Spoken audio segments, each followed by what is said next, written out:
എൻ്റെ രാവിലേട്ടാ നമ്മൾ എപ്പോൾ ചിക്കൻ കിട്ടിയാലും ഒന്നെങ്കിൽ കറി അല്ലെങ്കിൽ ഫ്രൈ അല്ലെങ്കിൽ റോസ്റ്റ്. ഇപ്രാവശ്യം ഒരു വെറൈറ്റി പിടിച്ചാലോ?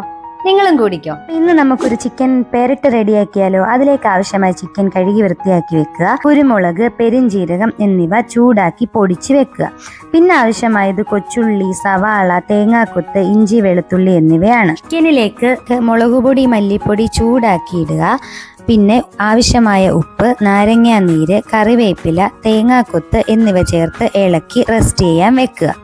ആവശ്യത്തിന് വെളിച്ചെണ്ണ ഒഴിക്കുക. അത് ചൂടായ ശേഷം ഇഞ്ചി, വെളുത്തുള്ളി എന്നിവ ഇട്ട് ഒന്ന് കളർ മാറുന്നിടം വരെ ഇളക്കി കൊടുക്കുക. അതിനുശേഷം കൊച്ചുള്ളി, സവാള എന്നിവ കൂടി ചേർത്ത് കുറച്ച് ഉപ്പും കൂടെ ചേർത്ത് വഴറ്റുക. നല്ലപോലെ വഴണ്ട ശേഷം നമ്മൾ പുരട്ടി വെച്ചിരിക്കുന്ന ചിക്കനില്ലേ, അതും കൂടെ ചേർത്ത് നല്ല രീതിയിൽ ഇളക്കി മൂടി അടച്ച് വെക്കുക.